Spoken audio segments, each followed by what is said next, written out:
क्या आपने कभी रात में आसमान की तरफ देखकर सोचा है कि इस इतने बड़े यूनिवर्स में क्या हम सच में अकेले हैं?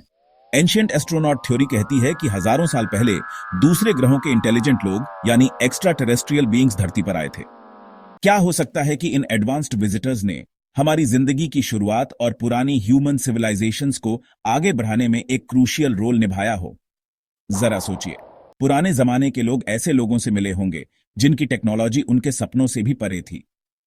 क्या ऐसा हो सकता है कि ये एनकाउंटर्स पुरानी मिथ्स, लेजेंड्स और पवित्र ग्रंथों में रिकॉर्ड किए गए हों? जरा पुरानी कल्चर्स की इनक्रेडिबल अचीवमेंट्स के बारे में सोचिए, जैसे इजिप्ट के पिरामिड्स और बोलीविया में पूमा पूंकू का पत्थर का काम। यह वीडियो इन्हीं पॉसिबिलिटीज को एक्सप्लोर करेगा। मेगालिथिक स्ट्रक्चर्स, एंशिएंट टेक्स्ट्स और आर्ट वर्क में एलियन कॉन्टेक्ट के सुराग ढूंढेगा। धरती पर जीवन की शुरुआत कैसे हुई, यह साइंस की सबसे गहरी मिस्ट्रीज में से एक है। एंशिएंट एस्ट्रोनॉट थ्योरी एक रेडिकल ऑल्टरनेटिव देती है, पैनस्पर्मिया। यह आइडिया सजेस्ट करता है कि जीवन यहां आउटर स्पेस से आया, शायद कॉमेट्स या एस्टेरॉइड्स पर ट्रैवल कर रहे माइक्रोस्कोपिक ऑर्गेनिजम्स से। क्या हो अगर यह सीडिंग जानबूझकर की गई हो? डायरेक्टेड पैनस्पर्मिया प्रोपोज करती है कि एक एडवांस्ड एक्स्ट्राटेरेस्ट्रियल सिविलाइजेशन ने जानबूझकर जीवन के बीज धरती पर भेजे।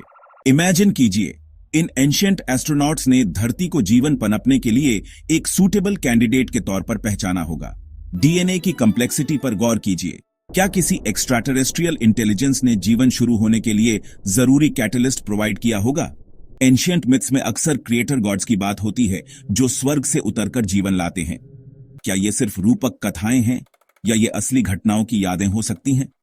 अगर धरती पर जीवन का ओरिजिन एक्स्ट्राटेरेस्ट्रियल है, तो यह सजेस्ट करता है कि जीवन पूरे कॉस्मॉस में एक कॉमन फेनोमेनन है। हालांकि पक्का सबूत अभी तक नहीं मिला है। पैनस्पर्मिया से उठने वाले सवाल हमें टेरेस्ट्रियल एक्सप्लेनेशन से परे देखने पर मजबूर करते हैं। हमारे अल्टीमेट ओरिजिन्स की खोज धरती की सीमाओं से बहुत आगे तक बढ़नी चाहिए। एंशिएंट सिविलाइजेशंस ने ऐसे हैरान कर देने वाले स्ट्रक्चर्स छोड़े हैं जो आज भी इंजीनियर्स और हिस्टोरियंस को चकरा देते हैं। गीजा के ग्रेट पिरामिड को ही लीजिए, लाखों पत्थर के ब्लॉक्स से बना है जो गजब की एक्यूरेसी से एक साथ फिट किए गए हैं। क्या हमारे पूर्वजों को एडवांस्ड टेक्नोलॉजी वाले एक्स्ट्राटेरेस्ट्रियल विजिटर्स से मदद मिली होगी? बोलीविया में पूमा पूंकू में पत्थरों पर इतनी बारीक नक्काशी है कि लगता है जैसे मशीन से बनाई गई हो। कैसे एक सिविलाइजेशन ने बिना पहिए या लोहे के औजारों के पत्थर तराशने के ऐसे कमाल कर दिखाए? पेरू में साकसाइवामान के मैसिव स्टोन ब्लॉक्स इतने परफेक्टली फिटेड हैं कि उनके बीच एक कागज की शीट भी नहीं डाली जा सकती। Gap 2S।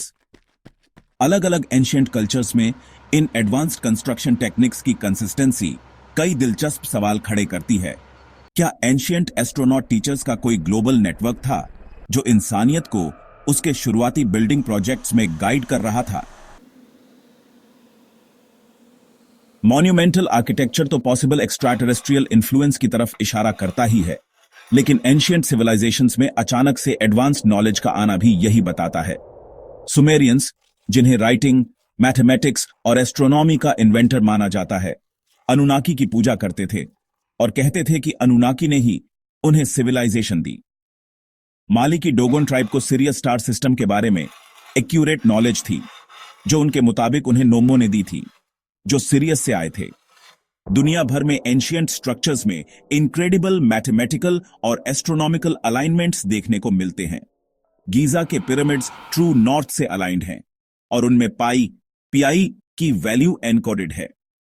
एंशिएंट टेक्स्ट्स में सोफिस्टिकेटेड टेक्नोलॉजीज का जिक्र है, जैसे भारत के वेदों में विमान नाम की फ्लाइंग मशीन्स। अगर एक्स्ट्राटेरेस्ट्रियल विजिटर्स के पास एडवांस्ड कैपेबिलिटीज थीं, तो हो सकता है उन्होंने कुछ नॉलेज हमारे पूर्वजों के साथ शेयर किया हो। पुराने जमाने में नॉलेज में अचानक आई ये बड़ी बड़ी छलांगें आज भी एक दिलचस्प पहेली हैं। एंशिएंट आर्ट और टेक्स्ट्स में कुछ क्यूरियस डिपिक्शंस हैं जिन्हें एक्स्ट्राटेरेस्ट्रियल कांटेक्ट का सबूत माना जा सकता है। रॉक कार्विंग्स और केव पेंटिंग्स में बड़े सिर और बड़ी आंखों वाले स्ट्रेंज फिगर्स बने हैं। एंशिएंट रिलीजियस टेक्स्ट्स में देवताओं का जिक्र है जो स्वर्ग से आग के रथों या स्काई व्हीकल्स में उतरते थे। बाइबल में इज़िकील एक कॉम्प्लेक्स पहियों वाले क्राफ्ट का जिक्र करते हैं जो आसमान से नीचे उतरा। इंडियन महाभारत और रामायण में विमानों की बात है, फ्लाइंग क्राफ्ट जो बहुत दूर तक ट्रैवल कर सकते थे। कोलंबिया के क्विम्बाया एयरप्लेन्स मॉडर्न एयरक्राफ्ट जैसे दिखते हैं। सक्कारा बर्ड एक एंशियंट इजिप्शियन आर्टिफैक्ट में ग्लाइडर जैसी खासियतें हैं। इन अनोमलीज का क्यूमुलेटिव पैटर्न सजेस्ट करता है कि एंशियंट कल्चर्स में स्काई बीइंग्स और एडवांस्ड टेक्नोलॉजी का थीम लगातार मौजूद था। एंशियंट एस्ट्रोनॉट थ्योरी के लिए एविडेंस प्रेजेंट करते समय मेनस्ट्रीम एक्सप्लेनेशंस को मानना भी जरूरी है। आर्कियोलॉजिस्ट्स का तर्क है कि ह्यूमन इंजेन्युटी और बहुत सारा टाइम और लेबर ज्यादातर एंशियंट कंस्ट्रक्शंस का कारण बन सकते हैं। स्केप्टिक्स का मानना है कि एंशियंट टेक्स्ट्स और आर्ट वर्क को एलियंस दिखाने वाला इंटरप्रिटेशन अक्सर सब्जेक्टिव होता है। साइंटिफिक कम्युनिटी को एक्स्ट्राऑर्डिनरी क्लेम्स के लिए एक्स्ट्राऑर्डिनरी प्रूफ चाहिए होता है। हालांकि यह थ्योरी दिलचस्प सवाल उठाती है, डेफिनेटिव जिसे झुठलाया न जा सके ऐसा फिजिकल एविडेंस अभी तक प्रेजेंट नहीं किया गया है। अनोमलीज का परसिस्टेंस और कन्वेंशनल एक्सप्लेनेशंस की लिमिटेशंस इस डिबेट को जिंदा रखती हैं। थ्योरी का गोल है सभी पॉसिबिलिटीज को एक्सप्लोर करना ताकि हम पास्ट की अपनी अंडरस्टैंडिंग को बढ़ा सकें। जवाबों की तलाश जारी है। अगर एंशियंट एस्ट्रोनॉट थ्योरी सच साबित हो जाए तो यह ह्यूमन हिस्ट्री की हमारी समझ को फंडामेंटली बदल देगी। हमारे ओरिजिन्स कुछ हद तक कॉस्मिक होंगे। हमारी सिविलाइजेशन को दूसरी दुनिया की इंटेलिजेंस ने गाइड किया होगा। रिलीजन्स और बिलीफ सिस्टम्स पर इसका इंपैक्ट बहुत बड़ा होगा।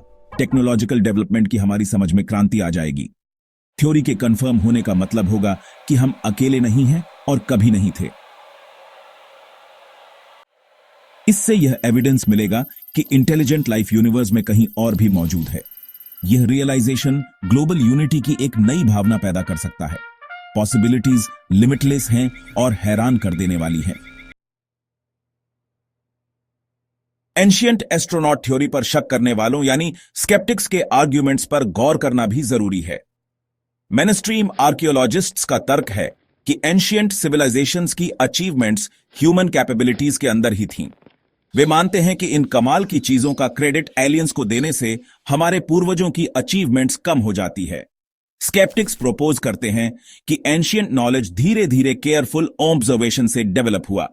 कई मिस्टीरियस आर्टिफैक्ट्स की उनके कल्चरल कॉन्टेक्स्ट में सीधी सादी एक्सप्लेनेशंस हैं। एक्स्ट्राटेरेस्ट्रियल विजिटेशन के लिए साफ टेस्ट किए जा सकने वाले फिजिकल एविडेंस की कमी एक सिग्निफिकेंट रुकावट बनी हुई है। स्केप्टिक्स एक्स्ट्राऑर्डिनरी क्लेम्स के लिए एक्स्ट्राऑर्डिनरी प्रूफ मांगते हैं।